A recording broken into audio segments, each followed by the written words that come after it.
সাকিবের সাথে বলছিলাম অপু বিশ্বাস থাকবে। যখন আমরা ছবিটা শুরু করতে যাই তখন একটু অপু বিশ্বাস নিয়ে আলোচনা কমে গেল। পরে আলোচনায় আবার চলে এলো বুবলি।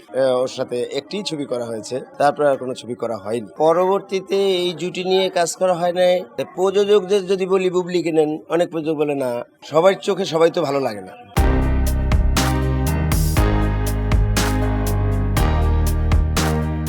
আপনার নির্মিত একটি আলোচিত চলচ্চিত্র শুটার 16 সালে আপনি এই একদিনের জন্য শুটিং করেছিলেন শাকিব খানকে নিয়ে, এবং তখন আপনি ঘোষণা দিয়েছিলেন যে ছবিতে নায়িকা হিসেবে থাকছে অপু বিশ্বাস। প্ল্যানিংটায় ছিল অপু বিশ্বাস, তখন আর কি নেওয়া হয় নাই, আলোচনায় ছিল। আপনি বলেছিলেন গণমাধ্যমে। অপু বিশ্বাস আসলে আমাদের আলোচনা, এবং আমরা বলছিলাম অপু বিশ্বাস থাকবে।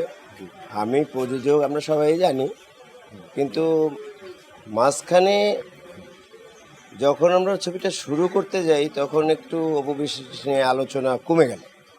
তো একটা নায়িকা সাকিবের সাথে নেওয়া হচ্ছে জানছি, জানার পরে দেখি কেমন হয়, প্রোগ্রাম আছে, প্রোগ্রামে গিয়ে দেখি কথা হলে আমাকে ছবিতেও নিয়ে নেবে না। পরে আলোচনায় আবার চলে এলো বুবলি।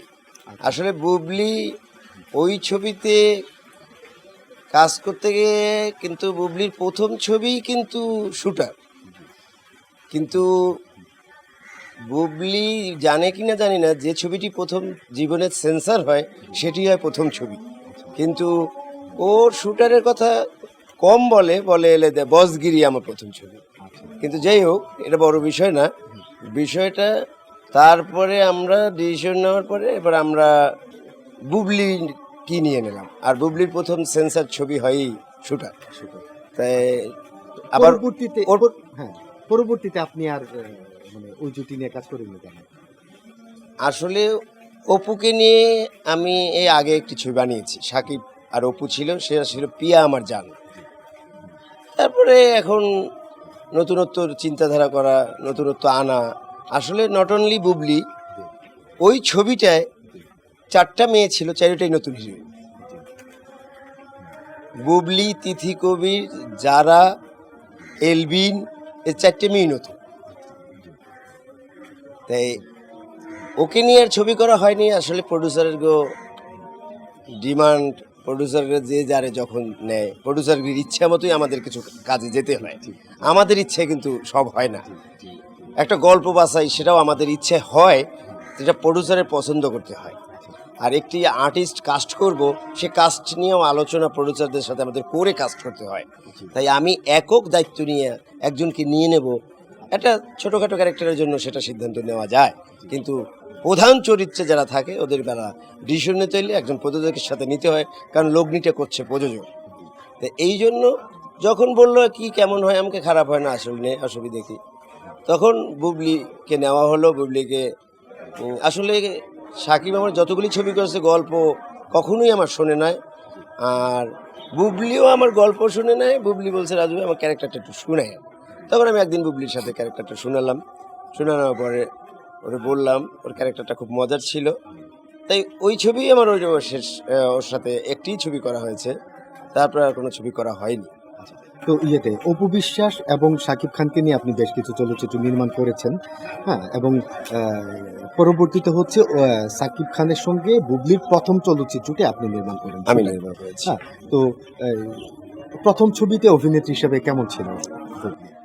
আসলে প্রথম ছবিতে যতটা আমরা ভয় পেয়েছি ক্যারেক্টারটা নিয়ে, যে কতটুকু টানতে পারে, তাই এতটা ভয় আসলে প্রথম সিকোয়েন্স যেদিন শ্যুট করি সেদিনকেই কেটে গেছে, যে ভালোই অভিনয় করছে, খারাপ না। ওকে ভালো ডিরেক্টরদের হাতে পড়লে ভালো কিছু হবে। শুটার ছবিটি বেশ জনপ্রিয়তা পায়, হ্যাঁ, এবং ঈদের সময় প্রায় 1.5 শতাধিক সিনেমা হলে মুক্তি পায় ছবিটি, ব্যবসায়িকভাবে সফল হয়, হ্যাঁ, পুঁজিজল। তো পরবর্তীতে আর এই জুটি নিয়ে আপনি কাজ করেননি কেন? আসলে পরবর্তীতে এই জুটি নিয়ে কাজ করা হয় নাই, প্রযোজকদের ডিমান্ডের ব্যাপার। তাই প্রযোজকদের যদি বলি বুবলিকে নেন, অনেক প্রযোজক বলে না, সবার চোখে সবাই তো ভালো লাগে না। এক এক প্রযোজক এক এক আর্টিস্ট নেওয়া পছন্দ করে। যেমন অনেক প্রযোজক সারার কথা বলে, অনেক প্রযোজক বলছে না, অপুর সাথে জুটি হয়ে গেছে, ওদের নিয়ে বানান। ওর কথা নিয়ে আলোচনা আর তেমন হয়েও নাই, আর সাকিব দিয়ে এরপর আর ছবি বানানোও হয় নাই। আর করোনা চলে আসছে, বাজারের যে অবস্থা, সিনেমা হলের যে পরিবেশ, সিনেমা হলের যে অবস্থা, তাতে আমাদের যে বিগত দিনের প্রডিউসাররা ছিল, ওনারা কেউই এখন আর ছবি বানাচ্ছে না।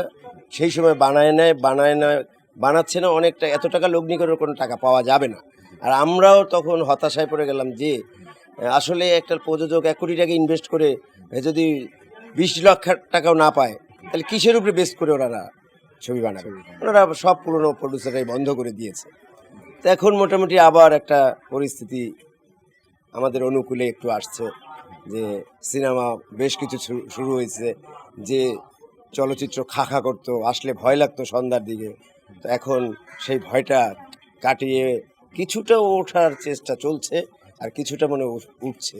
ভাই, আপনি বারবার বলছিলেন যে প্রযোজকের সঙ্গে কথা বলে চরিত্র নির্বাচন করতে হয়। তো আমরা জানি যে আসলে একটা সময় কোনো নির্মাতা সিদ্ধান্ত নিত চলচ্চিত্র নির্মাণের, এবং ওর পেছনে সে সহযোগিতা করতে হচ্ছে প্রযোজক অর্থ দিয়ে, এবং সে ব্যবসা বুঝে নিত। তো চলচ্চিত্রের ভিতরের বিষয়ে আসলে কথা বলার অধিকার কম ছিল। হ্যাঁ, তো বর্তমান সময়ে আসলে প্রযোজকদের কথাই সব কিছু হচ্ছে। এটা কি আমাদের চলচ্চিত্রের জন্য ক্ষতিকর কিনা? এটা ক্ষতিকর, কারণ সেই সময়টায় কোনো প্রযোজক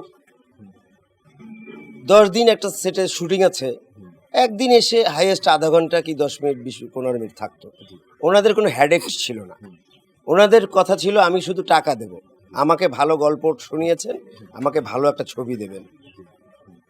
ওনাদের এই কথাটাই ছিল, আমার টাকা দেওয়া নিয়ে এই বিষয় ছিল ওনাদের। হ্যাঁ, এবং ওনাদের ডিরেক্টররা বোধহয় এর চেয়ে বেশি গ্রহণ করতো না। না, এর চাইতে ওনাকে কোনো ব্যাপারেই ইনভলভ করতাম না আমরা প্রযোজকদের এক সময়। আর এখন প্রযোজকরা সবকিছুতে নিজেরাই ইনভলভ হয়ে পরিচালককে জানায়। যে এইটা আসলে আমাদের চলচ্চিত্রের জন্য কতটুকু ক্ষতিকর? এটা আমাদের চলচ্চিত্রের জন্য খুবই ক্ষতিকর। কি জন্য? টোটাল গল্পটা, টোটাল এটার চিত্রনাট্য, সংলাপ, এটার টোটাল এই ছবিটা নির্মাণ করার দায়িত্ব যদি পরিচালককে দেওয়া হয়, তাহলে সব ব্যাপারে দায়িত্ব দেওয়া হলো।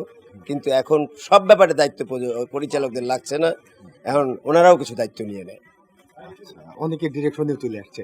আসলে ডিরেকশনে চলে আসছে এই সময় 90 থেকেই কিছু প্রযোজক ডিরেক্টর হওয়ার আর এখন ডিজিটাল চলে আসছে পরে মনে হচ্ছে যে ছবি বানানোর কোনো ব্যাপারই না, কাউকেই লাগে না। কাউকে লাগে না। হ্যাঁ, ইউনিট আর ডিজিটালে যে খরচা বেড়ে গেছে, এটা ওদের ধারণা নেই সাধারণ মানুষের। এখন বলে নেগেটিভ লাগে না, পজিটিভ লাগে না, এখন তো টাকাই লাগে না।